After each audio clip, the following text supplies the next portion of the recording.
اور اپن لوگ تو گوشت خور ہیں ماشاءاللہ، بغیر بوٹی کے دیوالے حلق سے نہیں اترتے ہیں۔ اب یہ بیچارہ بغیر گوشت کے کیا کہتے ہیں کیسے گھر میں نظام چلے گا، لیکن بندش 50,000 کی ہے، اب ٹوٹ جائے گی۔ ان کو بھی اندازہ ہے کبھی نہ کبھی کسی نہ کسی موقع پر گوشت آئے گا، اس کا بہانہ کر کے اپن کہیں کہ بندش ٹوٹ گئی، پھر 50,000 کی ہو۔ فارمولے ہوتے ہیں انسان کو، انسانیت کو بیخوف بنانے کے لیے۔ جو انسانیت کا درد اپنے سینے میں رکھتا ہے وہ بیخوف نہیں، بلکہ لوگوں کے دکھ کو، غم کو اپنے سینوں کے اندر منتقل کر کے ان کو اس غموں سے، ان دکھوں سے، ان تکلیفوں سے راحت پہنچانے کی تدبیریں اختیار کرتا ہے۔ تو عامر صاحب نے کہا گھر میں گوشت نہیں آنا، اب بقرعید 3-4 دن کے بعد گھر میں بقرعید ہے، اب گوشت کیسے ہوگا؟ خیر بہرحال کیا کہتے ہیں جیسی بقرعید کی عید آ گئی، انہوں نے باہر سے دروازہ بند کر کے لاک کر دیا، پیچھے دروازے سے گھر میں رہنے لگے۔ وہ انٹی کا گھر تھا، خالہ کا بچہ کیا کہتے ہیں گھر میں اب گوشت لے کر آیا تو باہر سے لاک ہے، بلے خالہ کہیں عید گئے ہوگی، گھر چلے گیا۔ پھر ماں نے کہا کہ بیٹے جاؤ دیکھو خالہ آ گئی ہوگی، کہیں گئی تھی پڑوس میں، پھر آ کر دیکھا تو پھر لاک ہے۔ پھر گھر کو واپس گیا، تیسری مرتبہ جب واپس گیا تو ماں نے ایک فارمولا دیا اور کہا کہ بیٹے خالہ کہیں گئی ہوگی، آ جائے گی، یہ بار بار چکرا کیوں مارے گا، تاگے کو کوٹلی بند کے دروازے میں سے اندر چھوڑ کے تاگا بند دے، جب خالہ آئے گی تو دروازہ کھول کے گوشت دے دے۔ ان کو کیا پتا ہے خالہ گوشت سے بچنے کے لیے باہر سے تالا لگائے گا۔ بہرحال کیا کہتے ہیں یہ تاگے سے لپیٹ کے تھیلی کے اندر چھوڑا، بند رہا تھا، اندر سے چیخوں کی آواز آئی، بندش ٹوٹ گئی۔ یہی ہمارے دشمن ہے، یہی دشمن ہے، ان کو اندازہ ہو گیا ہم لوگ بندش کرائے بول کے، نہیں چاہتے ہیں کہ بندش توڑنے کے لیے انہوں نے گوشت رکھا۔ اب بیچارے معصوم رشتہ داروں کو بتائی نہیں کہ انہوں نے بندش کیا تھا، یہ نفسیاتی بیمار اور یہ عیار ہیں، مکار ہوتے ہیں جو لوگوں کی نفسیات سے کھیل کر، لوگوں کے مزاجوں سے کھیل کر ان کو اپنی ہوس کا اور ان کی محنت کی کمائی پر ڈاکہ ڈال کر اپنے کیا کہتے ہیں دنیا چمکانا چاہتے ہیں۔ دیکھ لو ہر ایک کے مقدر میں اللہ تعالیٰ نے حلال لکھا ہے، جتنا لکھا ہے اتنا ہی ملے گا۔ جب محنتوں کے ساتھ اضافہ لکھا ہے تو محنت کرتے جاؤ، اضافہ ملتا جائے گا۔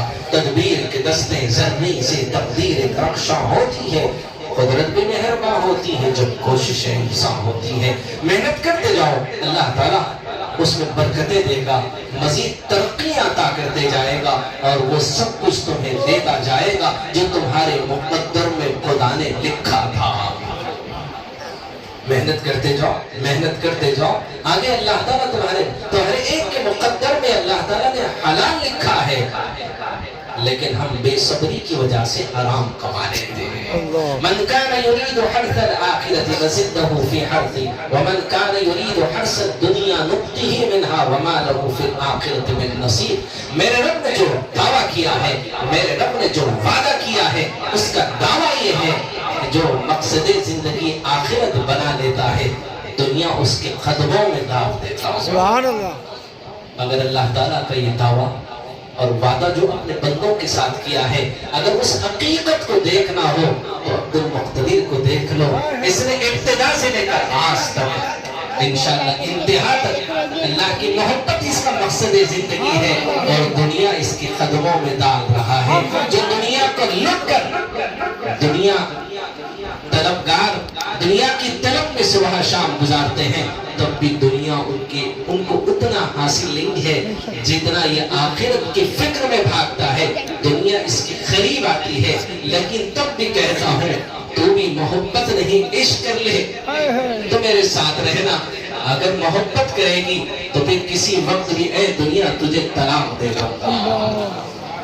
تو دنیا بھی اللہ کے فضل و کرم سے محبت نہیں، عشق کرتی ہے، اس لیے الحمدللہ مواقع تلاش کرتا ہوں اس دنیا کو اللہ کی محبت میں قربان کرنے کے، راہیں تلاش کرتا ہوں، راستے تلاش کرتا ہوں، جو کچھ بھی خدا کے فضل سے ملتا ہے اس کو ان مقام تک پہنچانا چاہتا ہوں جس کو خرچ کر کے خدا کا قرب حاصل ہوتا ہے۔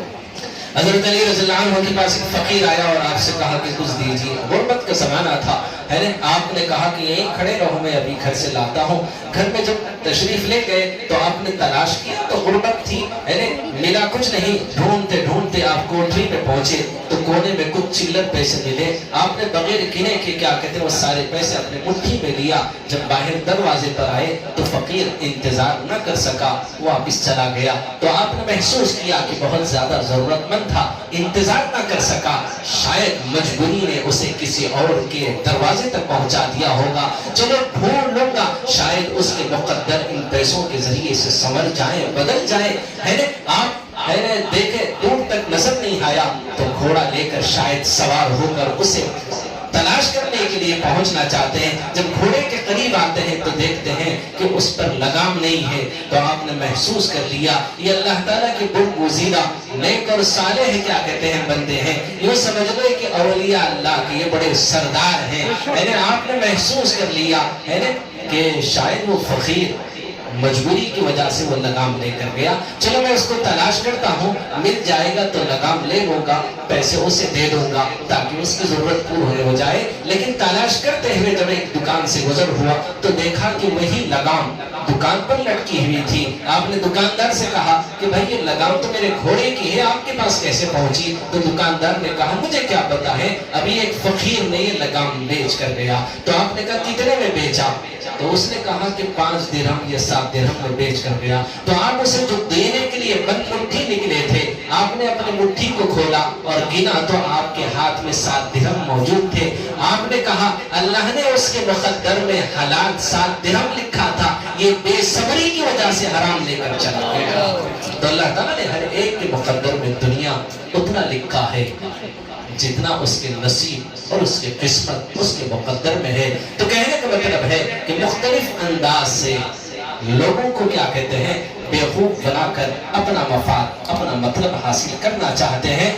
تو ایسے ہی ڈاکٹر صاحب کہتے ہیں کہ دیکھو اب والد صاحب کو ہارٹ کیا کہتے ہیں دوبارہ ٹینشن ہوا تو ہارٹ آ جاتا. تو ٹینشن کے بغیر کس کی زندگی ہے؟ کوئی مصیبت اپنے سر نہیں, ساری مصیبتیں آپ کے سر ڈال دینا چاہتے ہیں. لیکن یہ اور بات ہے کہ تدبیر کے ذریعے سے آپ کے جیبوں میں ڈاکہ ڈال کر آپ کی محنت کی کمائی کو لوٹ کر اپنے بینک بھرنا چاہتے ہیں.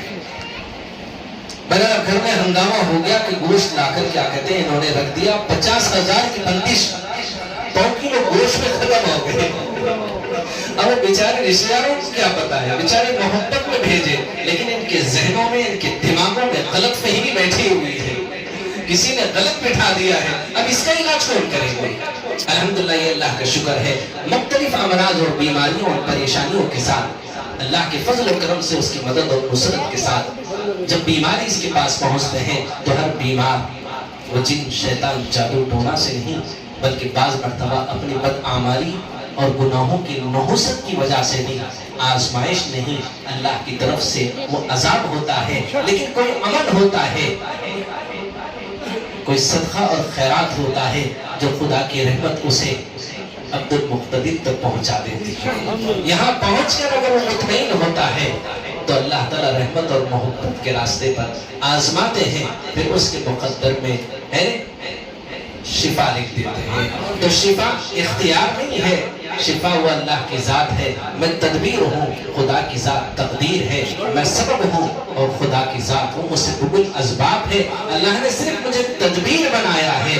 اگر میرے ہاتھ میں تقدیر ہوتی تو آپ سے یہ نہیں کہتا کہ کل آئیے, پرسوں آئیے, ترسوں آئیے. ایک ہی دن میں آپ کے قلوب کے اندر معرفت خداوندی اور عشق محبت ہی کیا کہتے ہیں آپ کے سینوں میں منتقل کر کے کہتا اب ہر محفل میں آنے کی آپ کو ضرورت نہیں ہے. نہیں, بس ایک تدبیر ہے جو اللہ تعالیٰ موقع بموقع ہمیں یہ مواقع عطا کر کر اپنی محبت کی نہیں وہ عشق کی منزلوں کو طے کرنے کے لیے اللہ تعالیٰ نے ہمیں یہ مواقع عطا کیا ہوا ہے. تو یہ اللہ تعالیٰ کی رحمت ہے, اس کے فضل و کرم سے, نبی کے صدقے غریب آنے والے مریضوں کے ذہنوں سے, دماغوں سے نہیں بلکہ ان کی بیماریوں پر نظر رکھتے ہوئے, ان کے درد کو دور کرتے ہوئے, ان کی تکلیف سے ان کو راحت دینے کی تدبیر بنتا ہے. اور خدا اپنے کلام کا معجزہ دکھاتا ہے اور مریضوں کو کیا کہتے ہیں اللہ تعالیٰ شفا دیا ہے, دے رہا ہے, دیتا رہے گا. اللہ اللہ